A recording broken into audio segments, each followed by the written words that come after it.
She was charming, sweet, and she was just a wonderful actress. You try to punish me or thank me, Pops?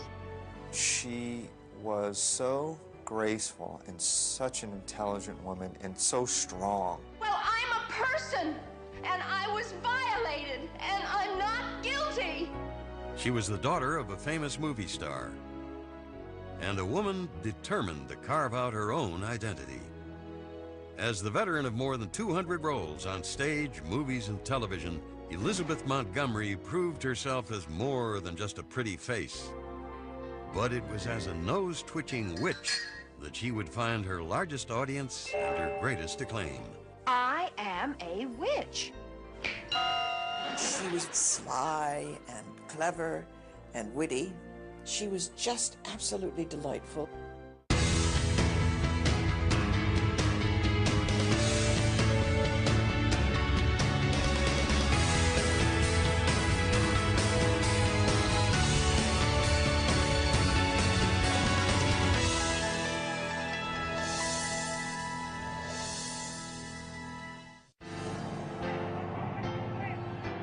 It was the height of the Great Depression, but in Hollywood, California, it was the golden age of cinema, where movie stars and studio moguls lived like royalty.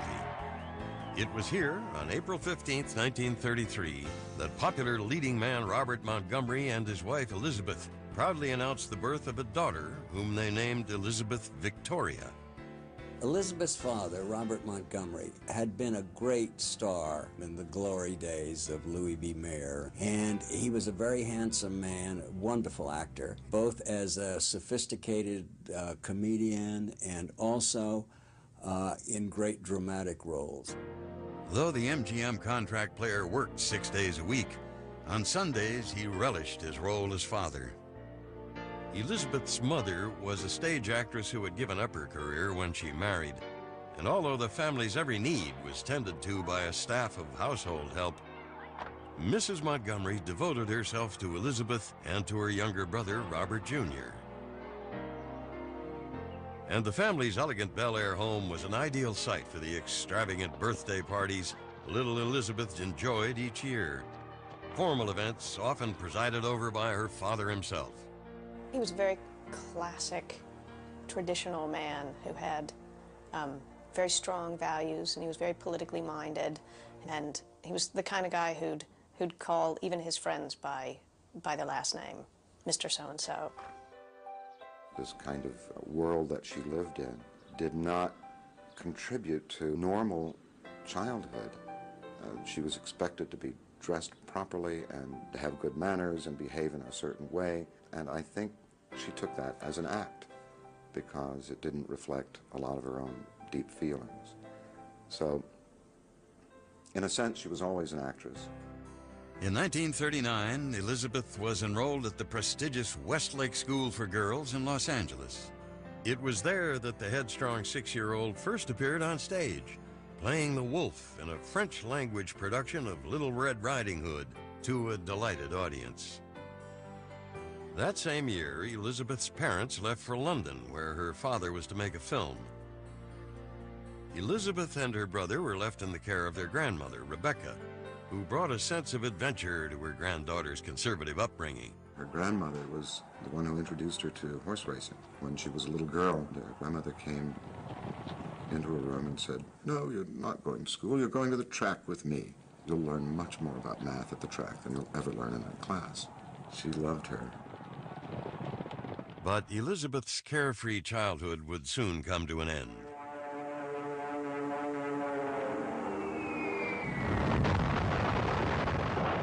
On December 7th, 1941, Japanese planes attacked Pearl Harbor, forcing the United States to declare war. Robert Montgomery immediately enlisted in the Navy, where he joined other leading men in the military like Jimmy Stewart and Clark Gable. Over the next 4 years, as Elizabeth matured into an athletic and independent adolescent, she feared constantly for her father's safety, only seeing him during infrequent leaves. In 1945, World War II ended, and Lieutenant Commander Robert Montgomery came home a hero. Elizabeth was overjoyed to have her adored father back at last. But when the 40-year-old movie star returned to work, he found that the prime roles were going to younger actors. And after 5 frustrating years, he informed his surprised family that they were leaving Hollywood for a fresh start in New York City.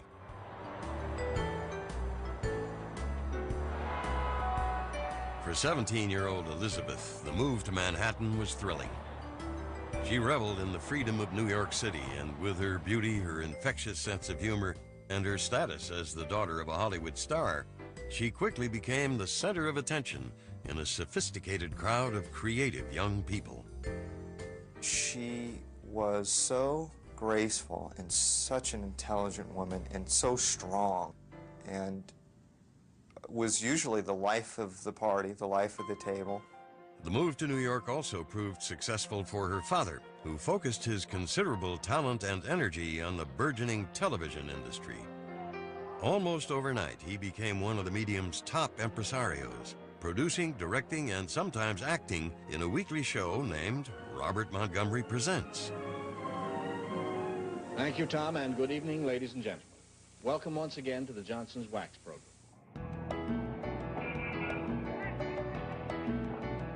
But just as Elizabeth had begun to settle into what seemed an idyllic life, her father shocked everyone when he fell in love with oil heiress Buffy Harkness. In 1950, Elizabeth's parents were divorced, and just days later, Robert remarried. The divorce devastated her. She had worshipped her father, and as happens, I think, in many cases, she was thoroughly devastated by it, but she put on a front. She put on a face to cover her disappointment and disillusionment. Thrown off balance by her father's behavior, the teenager was ill-prepared for the media's scrutiny of her family's travails. Angry and humiliated, Elizabeth grew wary of the press. The young woman gradually came to terms with her father's failings, and despite her fears of life in the public eye, she announced her intention to become an actress. But Robert Montgomery was less than encouraging. My mom wanted to follow, not really follow in her father's footsteps, but she knew that that's what she wanted to do. She wanted to entertain. I remember her saying that her father warned her about this business being very difficult on your self-esteem. You're selling yourself, and it's very difficult on people's egos and self-esteem to be rejected, and it's a difficult business. Immediately after her high school graduation, Elizabeth enrolled at the prestigious American Academy of Dramatic Arts, whose recent graduates included such rising stars as Grace Kelly and Anne Bancroft. The aspiring actress worked diligently to learn her craft, and in 1951, she auditioned and won a role as a guest star on her father's show. I find a cigarette indispensable for quieting one's nerves, or when one's nerves aren't quiet. Don't you, Emily? Cornelia. Cork-tipped. So I'll see, miss. Mac, please.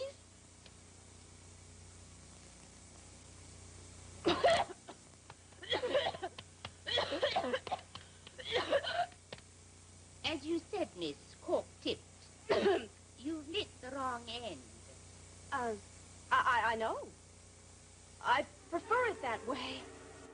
Elizabeth was the star of a particular episode, and I was the stage manager, and we became friends.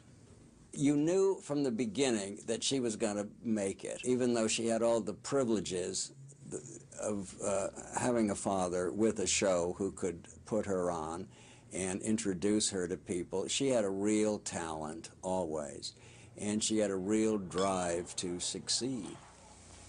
Ladies and gentlemen, this is Miss Elizabeth Montgomery and Miss Sally Kemp. I want to tell them both, and I'm sure that you will join with me, how very, very much we enjoyed their performances. We're proud of both of them. Well, thank you very much. Robert Montgomery was so impressed with his daughter's performance that she was soon a part of the regular ensemble cast. She and her father were so close. They adored each other. I think he loved having her as an actress and having her be so good. I mean, she was a thoroughbred, Elizabeth. But for 19-year-old Elizabeth, success was bittersweet.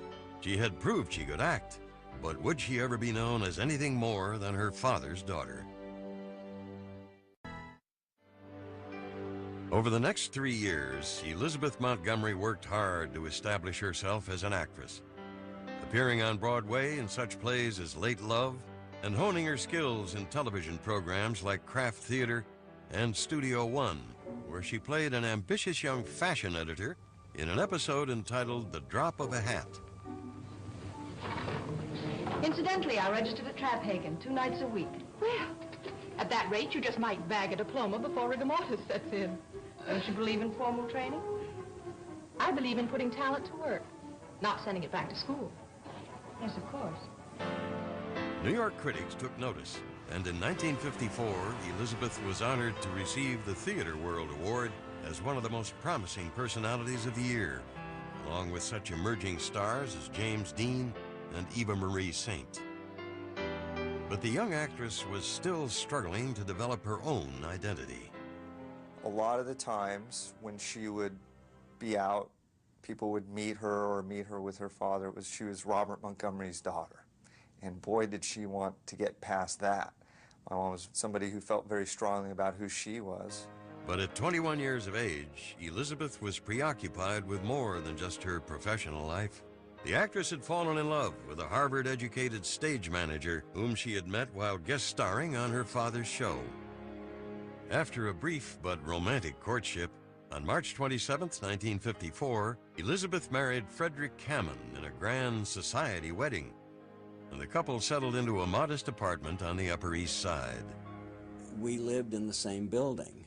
My wife and I and Elizabeth and Freddie were a floor above us.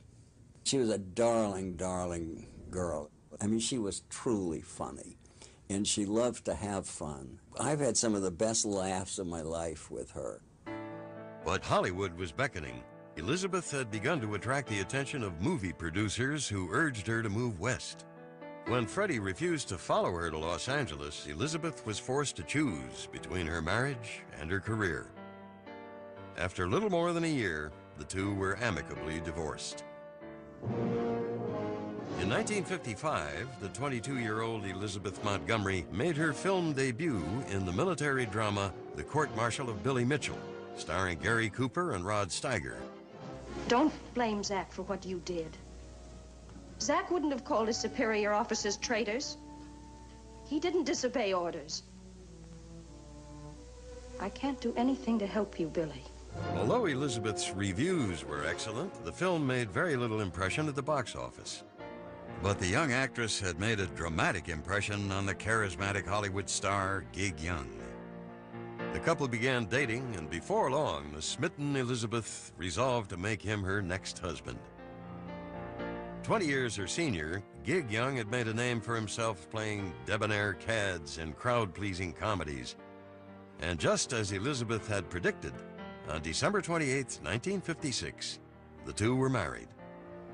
Robert Montgomery did not attend the wedding, signaling a growing rift in the close relationship between Elizabeth and her famous father. Bob Montgomery was not pleased with that relationship. He didn't like Gig Young. In a curious way, Gig Young was a younger version of Bob Montgomery. He could play that same kind of role, sophisticated, glamorous. But she and Gig were very, very happy. Head over heels in love, Elizabeth put her own career on hold to follow her husband as he divided his time between Broadway and Hollywood. But behind Gig Young's charm and good looks lay the demons of an abusive alcoholic. Though the couple's fiery arguments frequently left Elizabeth depressed and terrified, she could not bring herself to confide in even her closest friends. She kept things to herself very much. No dwelling. She was secretive, and she didn't really like people to know if she was upset or worried or in pain or in anguish of any kind, you know. She toughed things out. Trapped in a troubled marriage, Elizabeth returned to acting. For the next 4 years, she worked constantly, guest starring on numerous hit television shows, including The Twilight Zone and The Untouchables, in which she played a Southern prostitute. Starring Robert Stack as Elliot Ness. Co-starring Elizabeth Montgomery. Tonight's episode, The Rusty Heller Story. Well, it's got no sense. Can't tell a hood from a cop. Even an untouchable ain't puncture-proof, honey. I appreciate the concern. You're just a super Boy Scout, ain't you? Do you want to die, is that it? I'm trying to understand you. Is busting into speakeasies and breaking up little old crap games really worth risking your life over? I'll bet your wife don't think so. The 27-year-old actress earned critical praise for her gutsy performance, and to her great surprise, she was nominated for an Emmy Award. After 10 years in the business, her career was soaring, and for the first time, she felt she was making her own mark in Hollywood. When she finally broke into her career, I remember her telling me she got a kick out of the time when she and her father were together, and it switched. It was like, oh, you're Elizabeth Montgomery's father. Yes, she said. But even growing success could not take away the heartbreak of Elizabeth's crumbling marriage to Gig Young. It was not a pleasant experience for her, that there was some domestic violence involved, and that she had to get out of it. And luckily, she was smart enough and strong-willed enough to do it. In the spring of 1963, Elizabeth went to Mexico to quietly end her 6-year marriage. But the 30-year-old actress would not remain single for long. She was about to meet a man who would change the course of her life and her career. I met Elizabeth when we were casting Johnny Cool, and she was one among many that we saw. And when I saw her, I was nuts about her. I thought she was great. And that was the end of the casting call. William Asher was a well-known director of feature films and such classic television fare as I Love Lucy, Our Miss Brooks, and Make Room for Daddy. When he offered Elizabeth the lead role in the action-packed gangster picture Johnny Cool, she was excited to have another chance to make her mark in movies. What do you know about Johnny Cool? Oh, I know a great deal about Johnny Cool. Maybe more than anyone. I know he's a killer. I've seen him kill. But I don't know who turned him into a murder machine and why he kills. Yet I love him. Even though I know very well that it's just as easy for him to kill me as it is to kiss me. Johnny, I need you. I need you right now.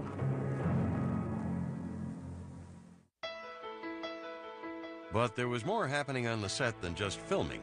Once again, Elizabeth found herself in a behind-the-scenes romance, this time with her 43-year-old director.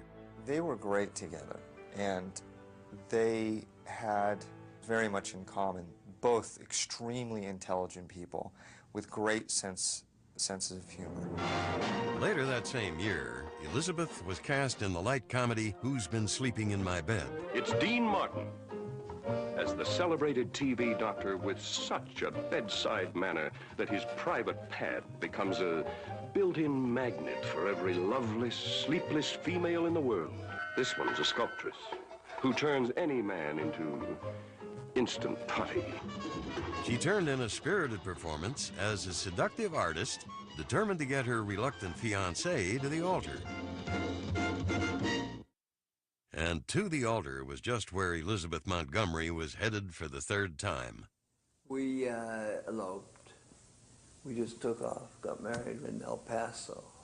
I mean, I was crazy about her. I mean, it was just, I was in love with her. Happy in their new life, Elizabeth and William hoped they could find a project they could work on together.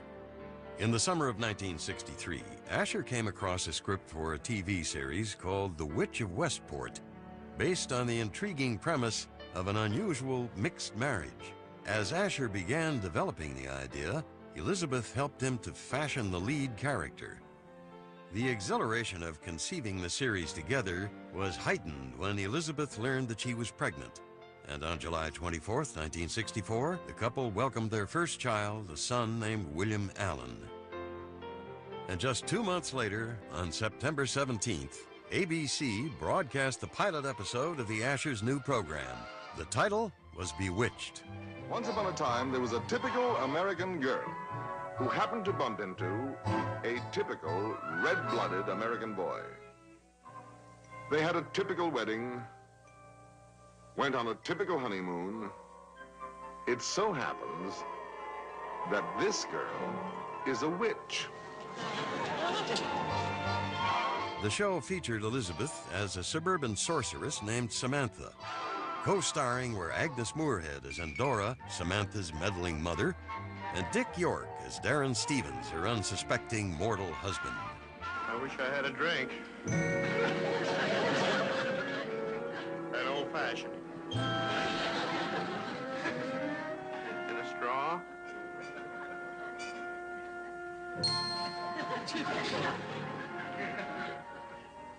You're a witch. That's what I've been trying to tell you. The program was an instant success. Audiences were entranced by the show's unique blend of humor and magic. But most of all, they loved Elizabeth. Darren, I suppose I shouldn't have married you, but I love you so much. I love you too, but I hadn't figured on this. I'll make you a good wife, I promise. With a hit TV series, a happy marriage, and a growing family, Elizabeth Montgomery had finally emerged from the shadow of her celebrated father, and it seemed that she was casting a spell over just about everyone. In 1964, the all-American families portrayed in such programs as Father Knows Best and Leave It to Beaver were disappearing from the television landscape. In their place, fantasy shows like The Addams Family and The Munsters offered audiences a twist on tradition. Just a minute. Bewitched brought its own spin to the typical TV household. With Samantha's brains, beauty, and supernatural power, it was clear that it was she and not her husband Darren who was in control.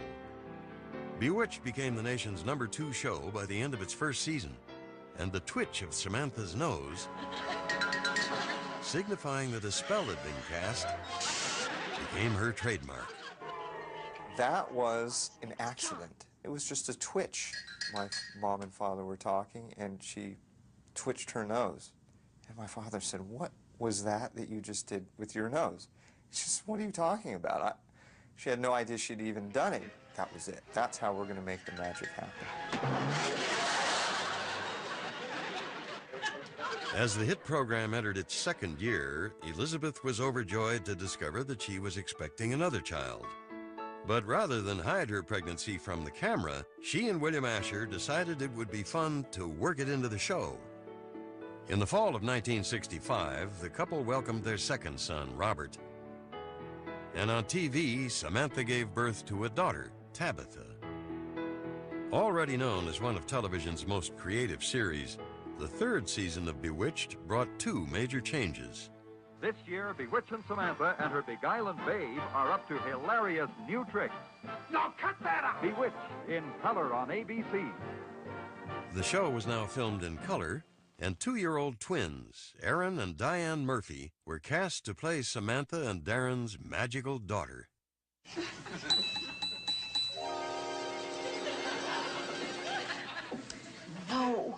No, sweetheart. Mommy doesn't want you to do that, remember? Elizabeth was very much like a mother to me. We spent so much time together on the set as well as off the set, where I would go to her house and play with her kids on the weekend, and we'd go trick-or-treating together and go see movies together. It was honestly like having another parent. It was a great relationship. The ensemble cast of Bewitched also included veteran actors David White, Paul Lynde, and Sandra Gould as Samantha's high-strung neighbor, Gladys Kravitz. Mrs. Stevens, I just wondered, what happened to your car? Now, I have a question for you, too. What happened to your shoes? 1 cup of sugar coming up. The minute you think you're funny as a comedian, you're not funny. You know, if you say, look at me, I'm being funny, forget it. She never thought she was funny. And everything came out of honesty. And every great comedian that you'll ever watch, it comes out of honesty. I think Liz was an amazing comedian. She was one of those people who was an absolutely incredibly beautiful woman, but she wasn't afraid to look silly.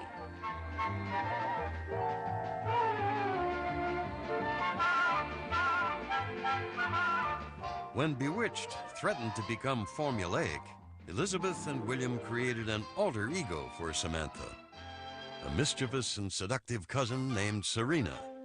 The new role gave Elizabeth an opportunity to stretch her skills as a comedic actress. Serena! Has dear cousin Samantha gone? She just left. Now it's time to get to work. I'll bet it'll be more fun than the time I joined the Navy. Just a few small details. She needed that character to change her mood a little bit and give her a little breathing room. And I remember her telling me she liked that role, that character she liked a lot. That was a lot of fun for her. What are you doing in that outfit? I'm going out to do some shopping. You are not. Why not? People will stare. You'll attract attention.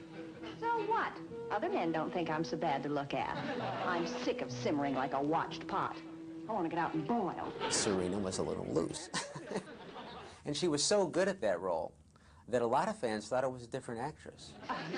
Samantha, darling, it was all your mother's idea.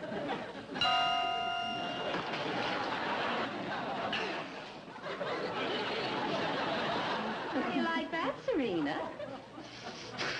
Not bad. Although she quickly perfected her portrayal of the two divergent characters, off-screen, Elizabeth struggled to balance her dual roles as actress and mother. And she often found it difficult to spend as much time as she'd like with her children, William, Robert, and her daughter, Rebecca, who was born in 1969. For us, it was just hard not having her around so much, working so much. But the time that she did make for us was such quality time. I mean, she would always come in and kiss us goodnight and tuck us in no matter how late it was. And on the weekends and time that she would be at home, was really nice time together. She just had this kind of magical persona, and it was almost childlike. And she loved surprises, and she loved art, and she loved being creative at Christmas, and she loved all that. She loved to really come up with new things. Elizabeth also expressed her creativity on the set. Between takes, she could be found drawing in one of her many sketchbooks or perusing the racing form. After 5 seasons, Bewitched was still riding high in the ratings as one of television's best-loved comedies. Action. Camera. Lights. Extras. Elizabeth Montgomery had gone from hard-working TV actress to one of television's most recognizable stars. But when lead actor Dick York began complaining of severe back pain, his co-workers became alarmed. His suffering became so intense that one day he had to be rushed off the set on a stretcher. It was clear that he could no longer continue working, and with York's departure, the fate of the series was uncertain. But a major cast change would not be the only upheaval in Elizabeth's life. Darren Stevens. He's got the spirit. She's the spirit. Mother! Bewitched began its 6th season with a new Darren to play opposite Samantha. Producers cast Dick Sargent in the role, and he and Elizabeth quickly became close friends. With Elizabeth Montgomery. Every week. On ABC. But by the early 1970s, audiences were beginning to crave more cutting-edge fare. And when ABC ran the show against the groundbreaking sitcom All in the Family, Bewitched took a dive in the ratings. And after 8 years, 254 episodes and 5 Emmy nominations for Best Actress, Elizabeth Montgomery announced that she was ready for a change. The show itself was not as strong as it had been, and that bothered her. And she just said, I don't want to do it anymore. We were very sad, you know, because we had become a family, and we all truly liked each other, and we had fun together, and she was the reason for it. In 1972, 39-year-old Elizabeth Montgomery pondered her next career move, while William Asher went on to direct more film and television. But after 8 years of working side by side on Bewitched, the new dynamics strained their relationship, and Elizabeth went to Europe for a much-needed respite. The whole thing was my fault. I was going to work every morning, and she was doing nothing. And it got to her, and she finally just took off. I was angry that she had left, so I left. In 1974, Elizabeth and William Asher decided to end their 11-year marriage. Because her parents' breakup had been so personally wrenching, Elizabeth tried to make her own divorce as painless and private as possible for her family. She would never let people intrude, press, photographers. They all wanted some glimpse of her personal life, and as she said, it's called personal for a reason, no. Ready to return to work and eager to put Samantha behind her, Elizabeth accepted a role in a gripping television drama. Entitled A Case of Rape, the story concerned a woman who was viciously attacked twice by the same man. It was difficult for a lot of fans to watch Samantha get raped. You know, to see Samantha get beat. But it was important for Elizabeth to distance herself from Samantha. The film broke new ground by depicting the ordeal of a middle-class housewife who tries to bring a rapist to justice. All right, let's see your bruises. The 2-hour drama became one of the highest-rated TV movies of all time. That's a nice one. Elizabeth's riveting performance garnered her a 7th Emmy nomination, and the satisfaction of knowing that she had increased public awareness of an important issue. Okay, you can put your clothes back on now. That same year, Elizabeth returned to lighter fare in Mrs. Sundance, a TV western about the widow of the Sundance Kid, co-starring Robert Foxworth. She walked in the room and I was dazzled immediately. She absolutely stole my heart from the moment I looked at her. During filming, romance blossomed between Elizabeth and the 32-year-old actor. I have ridden up trail from you and down trail all day long. Nothing helps. Wash. No. No wash, no dinner. First of all, I thought she was one of the funniest people I had ever met, and completely gracious and giving and kind. Everything. And easygoing and unaffected and unpretentious. That'll do nicely, Mr. Maddox. And as we hung out together and played together and had dinner together, I was more and more seduced and bewitched, if you will, by this wonderful woman. After 3 divorces, Elizabeth was not eager to get married again, but she and Robert built a life together in her Beverly Hills home. They became dear friends and lovers, and, you know, it was hard to separate them after that.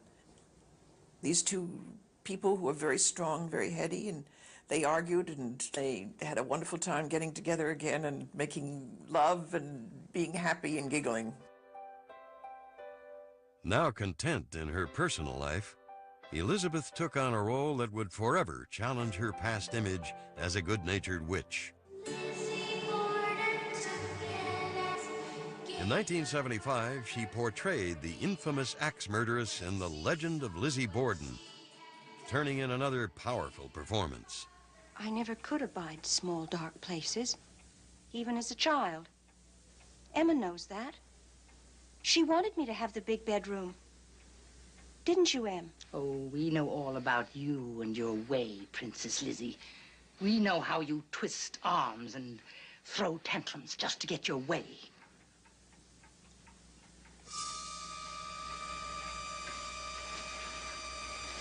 If I were not a lady,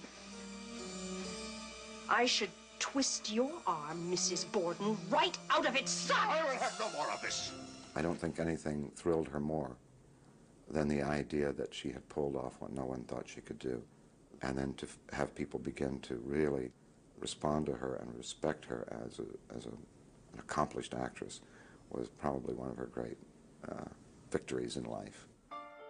With a growing reputation as a dramatic actress, 42-year-old Elizabeth had truly come into her own. But unfortunately, the man who had launched her career more than 2 decades earlier was not there to share his daughter's triumph. Over the years, Elizabeth's relationship with her father had become increasingly strained. They did not get along very well at all. I never understood it. I think to some extent he was jealous of her. They had a lot of different views politically. My grandfather was right-wing Republican. My mom was a little more liberal, and they just didn't see eye to eye. Though Elizabeth and her father rarely spoke to each other, she was deeply saddened when, in 1981, Robert Montgomery passed away at the age of 77. As America entered the conservative Reagan era, Elizabeth felt compelled to act on her own political and social conscience. She did a surprising amount of work for different causes, mostly fairly anonymously. She didn't like going where all the cameras were, and it was the glitzy occasions. In 1991, Elizabeth's Bewitched co-star Dick Sargent publicly acknowledged his homosexuality, and he asked her to join him as Grand Marshal of the Los Angeles Gay Pride Parade. Elizabeth gladly accepted. Elizabeth, what are you here today for? My buddy. Your buddy. Yeah. And now, our Grand Marshals. This year, they are Elizabeth Montgomery and her very close friend and co-worker, Dick Sargent. Since the success of Lizzie Borden, Elizabeth Montgomery had appeared in more than a dozen television movies. Still beautiful and full of vitality at 59, she continued to be a sought-after leading lady. But Elizabeth Montgomery's life was about to take yet another surprising turn.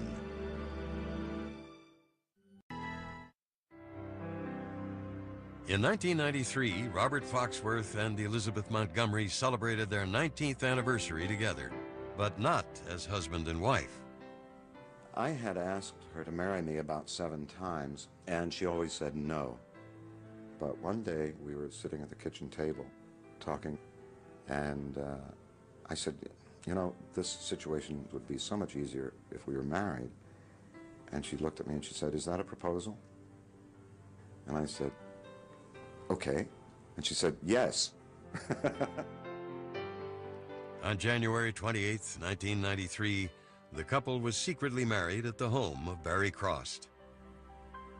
It's typical of Lizzie. It was about her and Bob at that moment. It needn't be a publicity stunt. About 15 minutes after the ceremony, they called and said, we're married. She said, I'm married. It was, again, so childish and sweet. Publicity shy since her teens, Elizabeth gradually began to let down her guard with the press, consenting to several interviews and even launching a business with her oldest son, Billy. Elizabeth Montgomery's secret sauce. My mom was a great cook, and she made 2 sauces that were delicious. See, I'm like licking my lips now just thinking about it. And I thought, gosh, Mom, we should market these sauces. It would be so much fun to do it together. People loved it. It was a fun thing we did together. In 1994, Elizabeth portrayed real-life Miami crime reporter Edna Buchanan in the TV movie The Corpse Had a Familiar Face. The 2-hour teledrama was so popular that in 1995, CBS brought Montgomery back for a second Edna Buchanan movie, deadline for murder. I'm going to kill Johnny Scarfa. What do I know about him? Well, I know he carries a gun. So I would be a fool to take the time to kill 2 people before I shot him. I'd whack him first. Well, in the reenactment photo, he does get whacked first. But the fact that Scarfa had the time to get off 3 shots clearly supports my theory that Orlando was the intended victim. Is that logical, or am I crazy? No, that's logical, and you're crazy. Oh, well. Nice crazy. But while shooting on location in San Diego, Elizabeth became mysteriously ill, suffering from what seemed like a hard-to-shake flu. True to her fashion, she continued to work through the discomfort and obvious symptoms of a serious illness. When she finished filming, Elizabeth checked into Cedars-Sinai Medical Center, and doctors delivered the devastating news. She was diagnosed with inoperable cancer, and after several grueling weeks in the hospital, she decided to go home. It was just a very scary time for everyone. But she was always kind of had this great sense of humor. She knew how serious it was, but she didn't. But she tried to be positive about the entire situation. We were all there together. And so, at least she went in a place where she felt loved and was at home, where she felt most comfortable. On May 18th, 1995, Elizabeth Montgomery died of cancer. She was 62 years old. Though born into a world of wealth and privilege, she struggled to surpass her father's fame. In the process, Elizabeth Montgomery fulfilled her own ambitions and went beyond her dreams to become an icon of American pop culture. You know, the thing that I remember with the most affection about her is her wit. That's how I'm always going to think of her. She was my best friend, and she was the most generous person I ever knew. I miss her voice, really. She had a beautiful voice. Oh, I'll try. I promise I'll try. Her greatest legacy is her ability to give young girls growing up an idea of how strong a woman can be. She was so natural and unaffected and unpretentious. She lived in a lot of people's homes and in their hearts.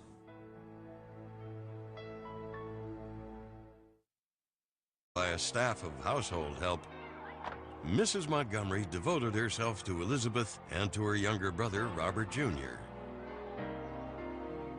And the family's elegant Bel Air home was an ideal site for the extravagant birthday parties little Elizabeth enjoyed each year. Formal events often presided over by her father himself. He was a very classic, traditional man who had very strong values, and he was very politically minded, and he was the kind of guy who'd call even his friends by their last name, Mr. So-and-so. This kind of world that she lived in did not contribute to normal childhood. She was expected to be dressed properly and to have good manners and behave in a certain way, and I think she took that as an act because it didn't reflect a lot of her own deep feelings. So, in a sense, she was always an actress. In 1939, Elizabeth was enrolled at the prestigious Westlake School for Girls in Los Angeles. It was there that the headstrong 6-year-old first appeared on stage, playing the wolf in a French-language production of Little Red Riding Hood to a delighted audience. That same year, Elizabeth's parents left for London, where her father was to make a film. Elizabeth and her brother were left in the care of their grandmother, Rebecca, who brought a sense of adventure to her granddaughter's conservative upbringing. Her grandmother was the one who introduced her to horse racing. When she was a little girl, her grandmother came into her room and said, "No, you're not going to school. You're going to the track with me. You'll learn much more about math at the track than you'll ever learn in that class." She loved her.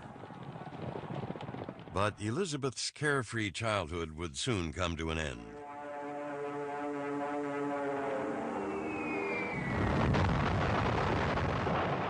On December 7th, 1941, Japanese planes attacked Pearl Harbor, forcing the United States to declare war. Robert Montgomery immediately enlisted in the Navy, where he joined other leading men in the military like Jimmy Stewart and Clark Gable. Over the next 4 years, as Elizabeth matured into an athletic and independent adolescent, she feared constantly for her father's safety, only seeing him during infrequent leaves. In 1945, World War II ended, and Lieutenant Commander Robert Montgomery came home a hero. Elizabeth was overjoyed to have her adored father back at last. But when the 40-year-old movie star returned to work, he found that the prime roles were going to younger actors. And after 5 frustrating years, he informed his surprised family that they were leaving Hollywood for a fresh start in New York City.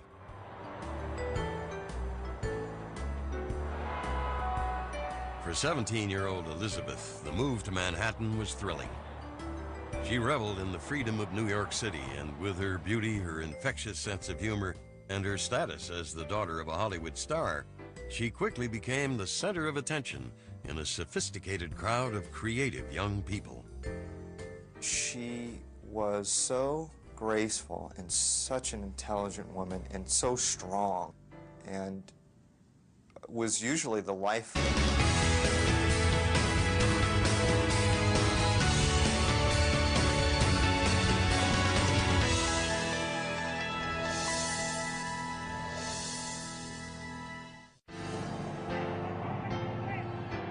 It was the height of the Great Depression, but in Hollywood, California, it was the golden age of cinema, where movie stars and studio moguls lived like royalty.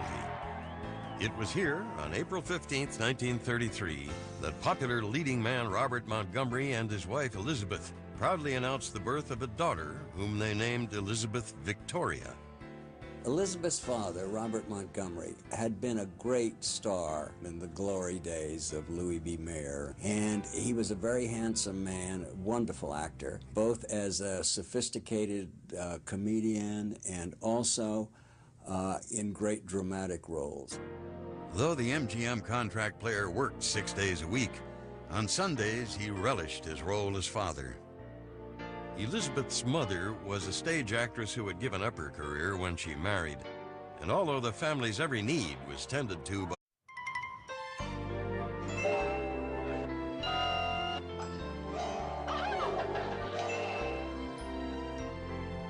She was charming, sweet, and she was just a wonderful actress. You try to punish me or thank me, Pops?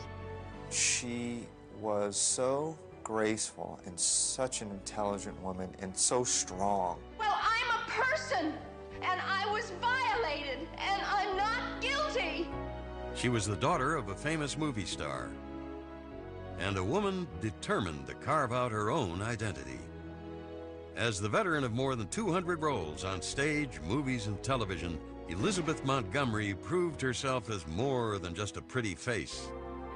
But it was as a nose-twitching witch that she would find her largest audience and her greatest acclaim.